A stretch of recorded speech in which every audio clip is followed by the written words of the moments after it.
गणेशाय नमः। गणेश पुराण में द्वादश स्कंद श्री गणेश जी द्वारा चंद्रमा को साप वर्ण। सूर्य जी बोले, सेनक जी सुनो, प्राचीन काल की बात है। कैलाश शिखर पर अनेक देव ऋषिगण, सिद्धगण आदि के साथ चतुरानन ब्रह्मा जी भी एक ऊंचा आसन पर विराजमान थे। वहीं पर एक अन्य आसन पर भगवान शंकर भी जगजननी उमा के सहित सुशोभित थे। उनके निकट ही गणपति और कुमार कार्तिकेय दोनों ही अन्य बालकों के साथ क्रीड़ा में मगन हो रहे थे। शिव जी के हाथ में एक दिव्य फल था। वे सोच रहे थे कि किसे दिया जाए। पार्वती जी ने कुछ पूछा तो वह कभी कहते कि गणेश को दे दीजिए और कभी कहते कुमार को दे देना उचित होगा। जब वे कुछ निश्चयात्मक उत्तर न दे पाए तो शिव जी ने उसे बाद में विचार करने के उद्देश्य से अपने पास रख लिया।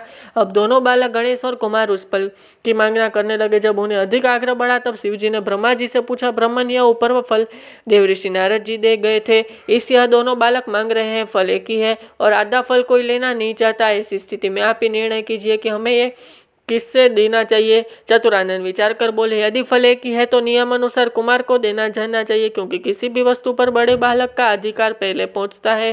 ब्रह्मा जी की बात सुनकर शिव जी ने वह फल कुमार को दे दिया। यह देखकर गणपति रुष्ट हो गए। विशेषकर उनका क्रोध चतुरानन पर ही था कि उन्होंने ऐसी व्यवस्था कर दे डाली। सभा समाप्त हुई। सभी देवता आदि उठ उठकर अपने अपने स्थानों को चल गए। ब्रह्मा जी भी अपने लोक में जा पहुंचे। वहां उनकी सृष्टि की आरंभ करनी थी, किंतु जैसे ही वे सगर रचना में लगे वैसे ही गणेश्वर ने विघ्न उपस्थित कर दिया। उस समय उन्होंने प्रकट होकर अपना अत्यंत उग्र रूप दिखाया। उनके उस रूप को देखकर ब्रह्मा जी डरने के कारण कांपने लगे। चंद्रमा ने देखा कि गणपति के उग्र रूप को देखकर ब्रह्मा जी भय से कांप रहे तो उसी हंसी आ रही गई।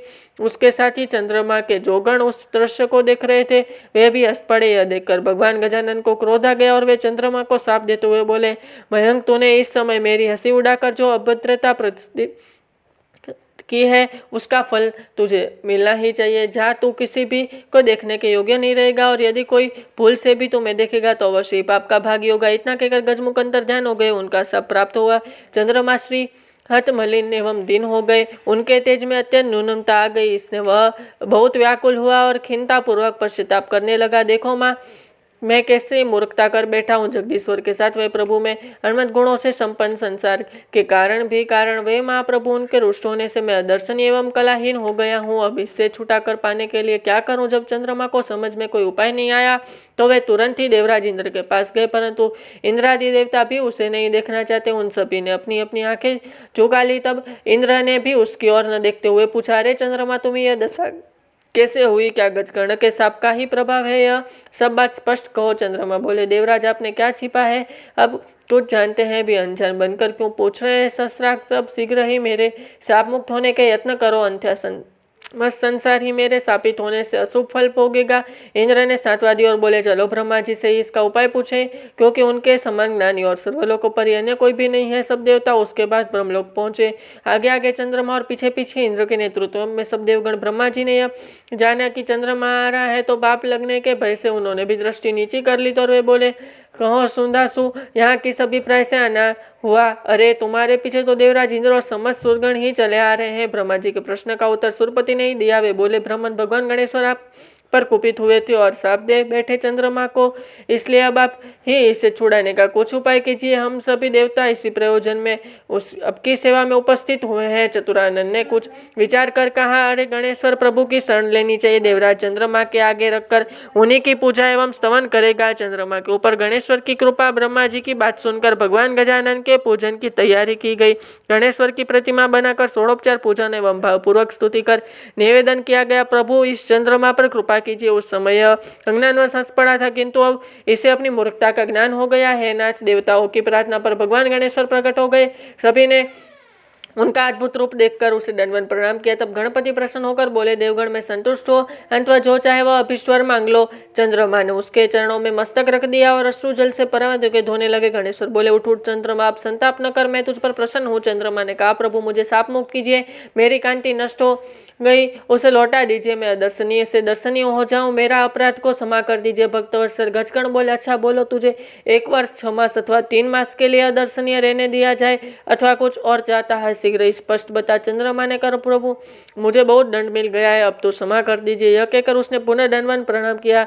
सब देवता भी उनके चरण में झुक गए। गणेश्वर ने मुस्कुराते हुआ कहा, मैं अपने वचन को मीठा कैसे करूं? चाहे सूर्य और सुमेरु अपना स्थान त्याग दे, समुद्र अपनी मर्यादा छोड़ दे अथवा अग्नि शीतल हो जाए, किंतु मेरा वचन मीठा नहीं हो सकता। फिर भी मैं तुम्हें वर्ष में एक दिन के लिए शापित रखूंगा।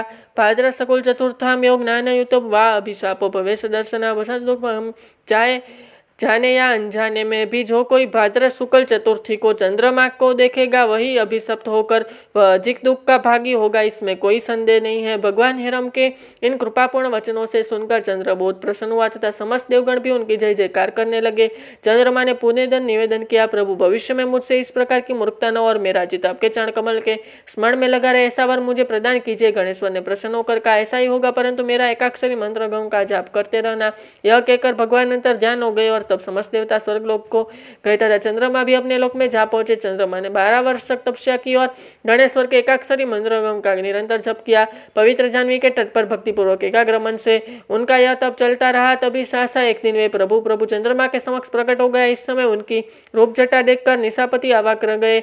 उसके चित्त में आश्चर्य विस्तृत भय की अवतारणा हुई, किंतु शीघ्र ही उसे निश्चय हो गया कि वह साक्षात आदिदेव भगवान गजानन ही है। तो वह हाथ जोड़कर प्रणाम करता हुआ उनकी स्तुति करने लगा। नमामि देव निर्जानंदम्यम सर्वविघ्न हरते जनानां धर्मार्थम शिखलानां तस्मै नमो विघ्न विनाशाय। मैं उन 2 दंतों से युक्त परमेश्वर को नमस्कार करता हूँ जो अपने भक्तों के सभी विघ्नों का हरण करते तथा सभी के लिए धर्म अर्थ और काम की प्रसिद्ध करते हैं। उन विघ्न विनाशक परमात्मा गजानन को नमस्कार है।